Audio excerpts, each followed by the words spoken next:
इस सनसनीखेज मूवी की कहानी एक बाहिम्मत और मासूम से दिखने वाली लड़की सेसिलिया और चर्च में रहने वाले कुछ सिस्टर्स और एक जालिम फादर टेडेस्की पर मबनी है। खिदमत के जज्बे से सरशार सेसिलिया इटली के एक बहुत बड़े और कदीम चर्च पहुंचती है, जहां उन्हें एक सिस्टर दिल की गहराइयों से खुशामदीद कहती है। मगर सेसिलिया क्या जाने के शहर तिलस्मात में पहलू में कड़ा फरिश्ता है कि इब्लीस। अब माजी का एक सीन दिखाया जाता है कि एक यंग सिस्टर मैरी चर्च में इबादत कर रही होती है। इबादत के बाद वो अपने सीनियर के कमरे में जाती है और चर्च के गेट की चाबियां उठाकर भागने की कोशिश करती है, मगर गेट के खुलने से पहले ही कुछ सिस्टर्स जिनके चेहरे नजर नहीं आ रहे होते उसके पैरों से पकड़कर उसे घसीटने लगते हैं। सिस्टर मैरी टूटे हुए पाँव में दर्द के मारे चीखती और चिल्लाती है और उसी दौरान बेहोश हो जाती है। अब जब वो होश में आती है तो खुद को एक ताबूत में बंद देखती है और वो जोर जोर से चिल्लाती है, मगर उसकी आवाज कोई नहीं सुन पाता और वो एड़ियां रगड़ रगड़ कर उसी ताबूत में मर जाती है। अब इसके बाद फिर से सेसिलिया को दिखाया जाता है जो फादर टेडेस्की से मिलती है और इसके बाद एक और सिस्टर इजाबेल सेसिलिया को खुशामदीद कहती है और उसे उनका रूम दिखाने ले जाती है और साथ में उसे चर्च के बारे में बताने लगती है और उससे कहती है कि बेहतर होगा तुम यहाँ से छोड़ के वापस न जाओ। सेसिलिया सेरेमनी के लिए तैयार होने से पहले एक और सिस्टर गोयन से मिलती है जो सामने खड़े होकर सिगरेट पी रही होती है। अब सेरेमनी में दिखाया जाता है कि सेसिलिया हाथ में एक मोमबत्ती उठाए फादर टेडेस्की से मिलती है। फादर टेडेस्की सेसिलिया को बताता है कि वो कैसे कन्वेंट में आया है और फिर सेसिलिया से उसके बारे में पूछने लगता है। जवाब में सेसिलिया अपनी माजी को याद करते हुए कहती है जब वो 12 साल की थी तो एक बर्फ में जमे हुए नदी के सरफेस पे घूम रही थी तो अचानक से बर्फ टूट गया और सेसिलिया इसमें गिर पड़ी और 7 मिनट तक वो बेहोश रही जैसे कि वो मर चुकी हो। फिर जब वो होश में आई तो कहती है कि गॉड ने उसे नई जिंदगी अता की, अब इस जिंदगी को गॉड की इबादत में गुजारेगी। सेसिलिया की बातें सुनकर फादर टेडेस्की उसे कन्वेंट में आने की दावत देता है, जिसे सेसिलिया फौरी एक्सेप्ट कर लेती है। सेरेमनी के बाद सेसिलिया वॉशरूम में होती है तो अचानक से उसके कान में रोने की आवाज आती है। देखते देखते वो चर्च में आती है जहाँ एक सिस्टर लेटी हुई रो रही होती है। सेसिलिया उसे संभालने उसके करीब जाती है तो उसका भयानक चेहरा देखकर डर जाती है। तो अचानक से एक और बूढ़ी सिस्टर पीछे से आके सेसिलिया से मिलती है। बूढ़ी सिस्टर एक पाक से दांतनुमा कील निकालकर सेसिलिया के हाथ में थमाती हुई कहती है कि ये कीलनुमा दांत जो जीसस क्राइस्ट के हाथ के पंजे पर लगाया गया था, बिल्कुल वैसे ही तुम्हें भी इसे अपने हाथ के पंजे में टोकना है। इस बूढ़ी सिस्टर की बात सुनते ही खौफ के मारे सेसिलिया बेहोश हो जाती है और फिर होश में आने के बाद वो एक जालीनुमा पर्दे से बूढ़े कार्डिनल से बात करती है जो उसे जवाब नहीं देता। इतने में पीछे से कुछ भयानक चेहरे वाले बूढ़ी सिस्टर सेसिलिया को पकड़ लेते हैं और उसका चेहरा दबोचने लगते हैं। इसी असना में सेसिलिया नींद से जाग जाती है। सेसिलिया खौफ के मारे जोर जोर से सांस ले रही होती है, तभी वो सामने देखती है कि कोई शख्स दरवाजे पर खड़ा है। जैसे ही सेसिलिया लाइट ऑन करती है तो सामने कोई नहीं होता।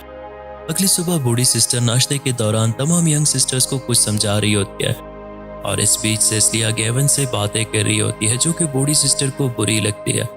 अगले सीन में सुबह का मंजर दिखाया जाता है जहां तमाम यंग सिस्टर्स काम करती है, कपड़े धोती है और डाइनिंग टेबल पर खाना खाते हुए एक दूसरे से बातें करने लगती है, जबकि कुछ सिस्टर्स एक बनी हुई बूढ़ी सिस्टर के पास खड़ी होती है जो उसके चेहरे पर कपड़ा डालती है। सेसिलिया जब कपड़े समेट रही होती है तो सिस्टर इजाबेल उसे दूर खड़ी होकर घूर रही होती है। सेसिलिया जब दोबारा से उसे देखती है तो अचानक ही वो नजरों से ओझल हो जाती है। थोड़ी देर बाद शाम को जब सेसिलिया अपने बेड पे सोने लगती है तो एक बूढ़ी सिस्टर हाथ में एक तेजदार दांत उठाए सेसिलिया के बाल काटती है तो सेसिलिया खौफ के मारे जाग जाती है और इस बीमार बूढ़ी औरत को हाथ से पकड़कर वापस उसके बेड पर ले जाकर लिटा देती है। और जब सेसिलिया की नजरें बूढ़ी औरत के पाँव पर पड़ती है तो देखती है कि उसके पाँव तले क्रॉस के निशानात बनी हुई है। अब अगली सुबह दिखाया जाता है जहाँ सेसिलिया दूसरी यंग सिस्टर्स के साथ मिलकर नहा रही होती है और सिस्टर गेवन सेसिलिया के बालों को कंघी करते हुए बताती है कि उसका एक बॉयफ्रेंड था जिसके साथ सिस्टर गोयन रहती थी। इस बॉयफ्रेंड ने सिस्टर गोयन को धोखा दिया जिसकी वजह से सिस्टर गोयन ने कन्वेंट ज्वाइन कर ली और बहुत आगे बढ़ाते हुए कहती है कि कन्वेंट में रहने वाले तमाम लोग खुशकिस्मत होते हैं जिन्हें फ्री में खाना पीना और रहने के लिए जगह मिलती है। सेसिलिया खामोशी से उसकी बातें सुनती रहती है और अचानक से सेसिलिया की तबीयत खराब होना शुरू होती है तो फौरन सेसिलिया को चेकअप के लिए भिजवाया जाता है। अब सेसिलिया कार्डिनल के ऑफिस में बुलाया जाता है जहां सेसिलिया से अजीब से सवालात पूछे जाते हैं। फादर टेडेस्की सेसिलिया से पूछता है कि क्या पहले उसका किसी मर्द से कोई सेक्सुअल ताल्लुक था, जिसके जवाब में सेसिलिया कहती है कि उसका किसी से कोई ताल्लुक नहीं रहा और वो अभी तक वर्जिन है। डॉक्टर दोबारा से सेसिलिया का अल्ट्रासाउंड मशीन के जरिए चेकअप करते हैं तो उन्हें पता चलता है कि सेसिलिया प्रेग्नेंट है। तो फादर टेडेस्की और बूढ़ा कार्डिनल बहुत खुश होते हैं और वो इसी खुशी में एक जश्न का एहतमाम करते हैं जिसमें वो सबको कहते हैं कि सेसिलिया मरियम की तरह गॉड की तरफ से हमारे लिए एक मौजज़ा है, जबकि सिस्टर इजाबेल और गोविन खुश नहीं होते। अब इसके बाद अगले सीन में दिखाया जाता है कि सेसिलिया फिर से उल्टी करने लगती है और इसी दौरान उसके मुंह से एक दांत भी गिर जाता है। अगली सुबह को सेसिलिया जब डाइनिंग पे जाती है तो तमाम सिस्टर्स इसके एहतराम में खड़ी हो जाती है और उनमें से कुछ सीनियर सिस्टर सेसिलिया को नाश्ता देती है और उसका खास ख्याल रखती है, जबकि सिस्टर गोविन इसके लिए परेशान रहती थी।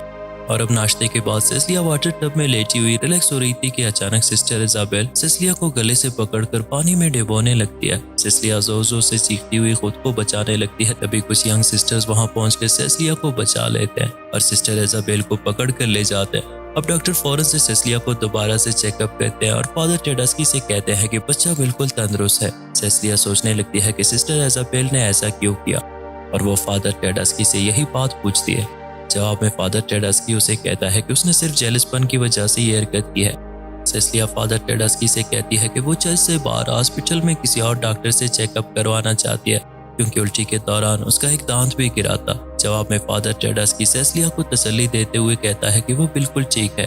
अब सेसिलिया और भी मोहतात होती है और एक सुबह को जब वो वॉक कर रही होती है तो वो एक खिड़की की तरफ झांकती है जहाँ 2 और बूढ़ी सिस्टर्स खड़ी होती है। तो अचानक से कोई कूद कर अपनी जान दे देती है। सब सिस्टर्स जाए वकुआ पर पहुंचती है और सेसिलिया भी फौरन वहां चली जाती है तो सिस्टर इजाबेल को मरी हुई पाती है। अब जब वो डेड बॉडी को ताबूत में ले जा रहे होते हैं तो गोविन सेसिलिया से सरगोशी करते हुए कहती है कि अपनी आंखें खोलो क्योंकि इस कन्वेंट में कोई भी शख्स काबिल भरोसा नहीं। सेसिलिया को अब एहसास होने लगता है कि जैसे कुछ छुपाया जा रहा है। फादर टेडस्की उसकी बातें सुन लेता है और पूछता है कि उनके साथ कोई परेशानी तो नहीं। उसी दौरान गोविंद चर्च में तमाम सिस्टर्स को मुखातिब करते हुए जोर जोर से कहने लगती है कि आप सबको अंदाजा है कि इजाबेल के साथ आज क्या हुआ।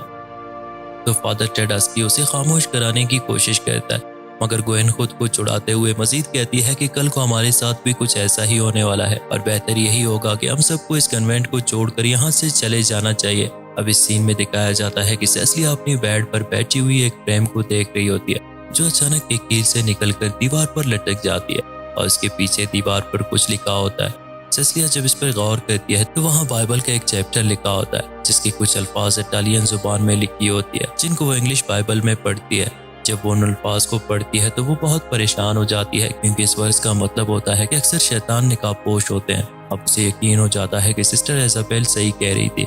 अब सेसिलिया दबे पांव गोविंद के रूम में जाती है और फिर कार्डिनल के कमरे में जाती है जहां उसे एक कैबिनेट से रेड कलर की फाइल मिलती है जिसमें सेसिलिया की बचपन के वाक़े अखबार कटिंग लगे होते हैं, जिसे देखकर वो हैरान हो जाती है। तो उसी दौरान वो कहीं से चीखने की आवाज़ सुनती है और तजस्सुस में पड़ती है कि यह आवाज़ कहाँ से आ रही है। इसी असना में वो एक दीवार की चाक से देखती है कि सिस्टर गॉन को बांधे होते हैं और एक तेजदार आले से उसकी जुबान को काट लेते हैं। ये देखकर सेसिलिया रोने लगती है और दीवार से पीछे हटने लगती है। तो अचानक से सफेद पोश बूढ़ी औरत जिसने सेसिलिया के बाल काटे थे सेसिलिया के मुंह पर हाथ रखकर उसे पकड़ लेती है ताकि वो शोर न मचा सके और फिर एक स्लेब का निशान जिसमें बाल बंधे होते हैं सेसिलिया के हाथ पर थमा देती है।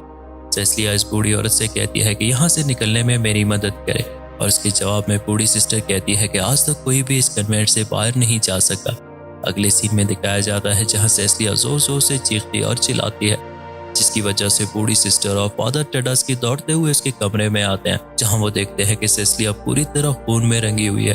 तो फादर टेडस्की फौरन सेसिलिया को उठाकर गाड़ी में चर्च से बाहर किसी हॉस्पिटल चेकअप के लिए ले जाते हैं। इस दौरान एक बूढ़ी सिस्टर रो रो कर दुआएं कर रही होती है और फिर जब कमरे में आके देखती है तो उसे पता चलता है कि वो खून सेसिलिया की नहीं बल्कि एक मरे हुए मुर्गे की है और वो समझ जाती है कि सेसिलिया ने यहाँ से भागने का नाटक किया है। तो वो फौरन फादर टेडस्की को इत्तला दे देती है। फादर टेडस्की को जब सेसिलिया के इस नाटक का पता चलता है उसी दौरान सेसिलिया गाड़ी से निकलकर भागने लगती है, पर थोड़ी ही देर में फादर टेडस्की और उसका ड्राइवर उसे आसानी से पकड़ लेते हैं। बाद में सेसिलिया को दिखाया जाता है जहां सीनियर सिस्टर सेसिलिया को नहलाते हैं और एक कुर्सी पर उसके हाथ बांधकर उसे बिठा लेते हैं। और अब फादर टेडस्की आता है, हाथ में ग्लव्स पहनकर इस कील नुमा दांत को उठाते हुए कहता है कि उसके कील में जीसस के डीएनए मौजूद है क्योंकि फादर टेडस्की एक माहिर जेनेटिक्स था और वो पिछले 20 सालों से क्रेसिस के न्यू चेन्स बनाने में रिसर्च कर रहा था। लेकिन इस बार फादर वर्जिन मैरी सेसिलिया के जरिए बनाने में कामयाब होता है। फादर टेडस्की सेसिलिया को तहखाने में ले जाता है और इसे शीशे के जार में पड़े हुए नौमौलूद बच्चे दिखाता है जिनमें से कुछ मर चुके होते हैं और काफी सारे अभी तक जिंदा होते हैं, जिसे देखकर सेसिलिया शॉक रह जाती है अब फादर टेडास्की सेसिलिया को एक दूसरे कमरे में ले जाता है जहाँ डेकांजो एक दांत से बने हुए क्रॉस को गर्म करता है और फिर सेसिलिया के पाँव बांध लेता है। अब फादर टेडास्की क्रॉस के निशान से सेसिलिया के पाँव के तलवों को जलाकर वहाँ क्रॉस का निशान बना देता है। इसके बाद सेसिलिया को फिर से कमरे में बंद किया जाता है ताकि वो दोबारा से भाग न सके। अब इसके बाद अगले सीन में दिखाया जाता है कि डॉक्टर दोबारा से सेसिलिया का अल्ट्रासाउंड मशीन के जरिए चेकअप करके रूम से बाहर निकलता है तो एक बूढ़ी सिस्टर जो सेसिलिया के पास खड़ी होती है अल्ट्रासाउंड मशीन के जरिए बेबी को देखने लगती है और अब सेसिलिया हाथ में एक दांत से बना हुआ स्लैब उठाकर इस बूढ़ी औरत को मार डालती है और इस कमरे से बाहर निकल जाती है जहां इसकी तबीयत भी खराब होने लगती है। सेसिलिया आगे बढ़ते हुए फादर टेडास्की के लैब में पहुंचती है और हर तरफ इथेनॉल छिड़कती है और एक लाइटर हाथ में लिए जलाती है। इसी दौरान फादर टेडास्की पहुंचता है। अब तक सेसिलिया को जोर से बेबी पेन होने लगता है जिससे फादर टेडास्की फायदा उठाते हुए सेसिलिया का हाथ पकड़ लेता है और इसे लाइटर छीनने लगता है। इसी दौरान सेसिलिया अपने दूसरे हाथ से एक शीशे का जार उठाकर फादर टेडास्की के सर पर दे मारती है और वहां से भाग निकलती है। फादर टेडास्की खिड़की से हाथ बाहर निकलते हुए सेसिलिया को बालों से पकड़ लेता है। उसी दौरान सेसिलिया लाइटर जलाकर अंदर फेंक देती है जिससे लैब में आग के शोले भड़क उठती है। लेकिन थोड़ी ही देर में फादर टेडास्की खुद को बचाते हुए लैब से बाहर निकलता है जब दूसरी जानिब सेसिलिया तहखाने में जाकर खुफिया गारों से बाहर निकलने का रास्ता ढूंढ रही होती है। इसी दौरान वो खौफजदा होकर बैठ जाती है जब उसे कोई बुला रहा होता है। अब अचानक से वो अपने साथ में गोविंद की डेड बॉडी देखकर डर जाती है और गार से बाहर निकलने के लिए भागने लगती है तो अचानक से उसे एक तरफ रोशनी नजर आती है जहां से वो बाहर निकल सकता है। उसी स्नाह में फादर टेडास्की सेसिलिया को पकड़कर नीचे गिराता है और उसके पेट में एक कट सा लगाता है ताकि सेसिलिया बच्चे को जन्म दे सके, जिसकी वजह से सेसिलिया को बहुत ज्यादा दर्द होता है और वो जोर से चीखती है। इसी दौरान सेसिलिया कीलनुमा दांत हाथ में पकड़कर फादर टेडास्की को जोर से घोंप देता है जिससे फादर टेडास्की वहीं गिरकर मर जाता है। अब यहाँ दिखाया जाता है कि सेसिलिया जख्मी हालत में वहां से बाहर निकलती है और जोर से चिल्लाते हुए बच्चे को जन्म देती है। अब खून में लथपथ सेसिलिया जब बच्चे को देखती है तो वो एक अजीब मॉन्स्टर होता है जो देखने के काबिल नहीं होता। सेसिलिया एक बड़ा सा पत्थर उठाते हुए अपने जन्मे हुए बच्चे को कुचल देती है और इसके साथ ही इस मूवी की कहानी यहाँ पे खत्म हो जाती है।